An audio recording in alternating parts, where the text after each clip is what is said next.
alcohol last night? I can only put so much in a song. So I've covered some albums in a single video before, mostly for albums that I particularly really love and hold in high regard. But today I'll be talking about something different. That's right, I'll be talking about one album that has fascinated me since the day that I've heard it. Cut off oxygen to my brain.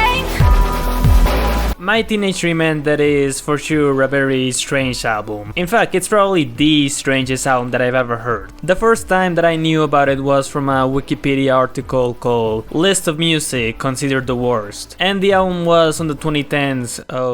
Oh wait, they removed it. Let me fix that real quick. This album was one of the albums on the list, and at the time I assumed the album was just a really plain, generic electropop album that basically just appealed to nobody. Boy, was I wrong. Everything about the album is, well, quite odd. Not just from the music itself, but from the history and the context within the album is certainly interesting. So let's talk about that. This album was made by Farrah Abraham. She was a woman that previously garnered a lot of public attention through an MTV reality TV show called 16 and Pregnant. And from the title of the show alone, you can kind of tell what happened. She got pregnant at an early age in 2008, but she also had to deal with the death of her ex-boyfriend Derek Underwood, who died in a car accident less than 2 months before her daughter was born. And when it comes to getting an abortion, well, she wasn't allowed. She was called a whore by her mom, then she didn't allow her to get an abortion. So by that point, she was particularly in a really rough state. From that point onwards, she went on to have her daughter in the beginning of 2009.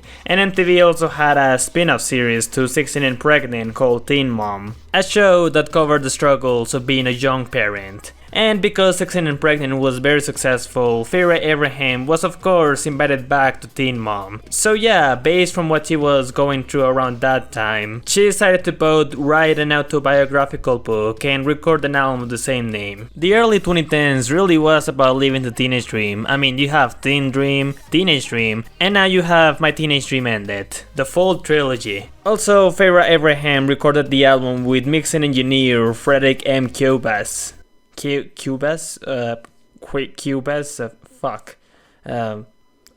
don't know how the fuck you're supposed to pronounce this word. So yeah, both the album and the book eventually released in 2012 respectively. The book was pretty successful, at the very least commercially. It even managed to hit the New York Times bestseller list. Do people like the book? I don't know, at the very least according to Amazon it seems like it is well received. But the album is, well, a completely different story. When it came out, the album was very ridiculed. A lot of people hated it and thought it was awful, but at the same time a lot of other people were fascinated by just how strange it was. At the very least, that was kind of the reception that the album built around the following years. Farrah Abraham's pop music should make her an avant-garde icon. Farrah Abraham, the reality TV teen mom behind the weirdest pop record of the year. It wasn't just your everyday record. An album like this was something that can only come once in a blue moon. It was considered by many to be outsider art and even by some as an unintentional masterpiece. So in a way it kind of fits the mold of music that's so bad it's good. But why is the album so strange? Well, let's start with what I believe to be the most weird part about the album, the vocals. Not because they're bad or cringe-worthy or even off-key. No, it's because they're pretty much out of time. Like, they're not even singing to the music at all. And the reason for that is quite simple. She never had the music on while recording the vocals in the first place. And it's definitely something that you can clearly hear by just listening to any song from the album. When I first listened to it, I actually thought that the decision of having the vocals not singing to the music was actually intentional. That she was actually trying to make an avant-garde album or something like that. But no, I guess it was an accident. But the vocals being out of sync is not the only thing that makes the vocals sound weird on the album. I think it also has to do a lot with the auto-tune of the vocals. Apparently Abraham wanted to make her vocals sound edgy on the album, and I mean, makes sense considering the much more personal, emotional and darker approach the album is going for when it comes to the lyrics. But they definitely feel more surreal, robotic and unsettling more than anything, especially when it comes to the explosive moments like Cut off oxygen to my brain.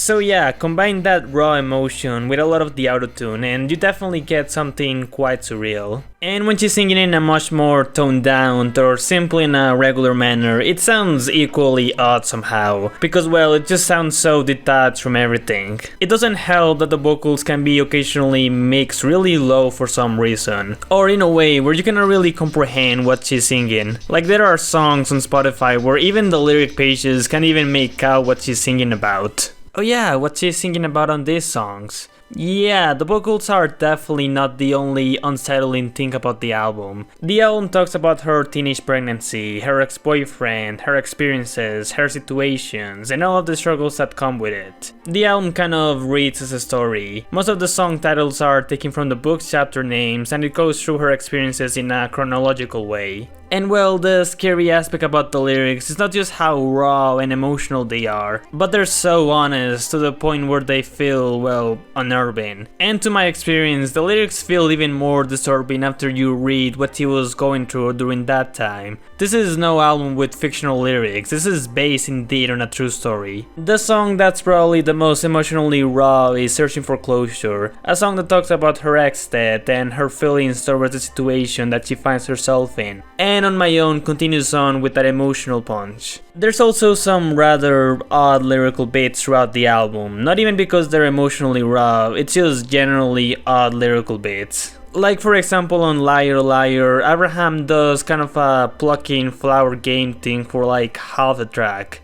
We're fighting on. We're fighting on. Or there is also, well, the entirety of the lyrics of The Sunshine State. I feel like that one you should probably listen to it by yourself to get the whole experience on how strange it is. But yeah, the song is essentially about her moving to Florida and wanting Florida to appeal and please her. I mean, it sounds normal in concept, but the execution is really what makes it one of the weirdest songs of an album that's, well, already weird.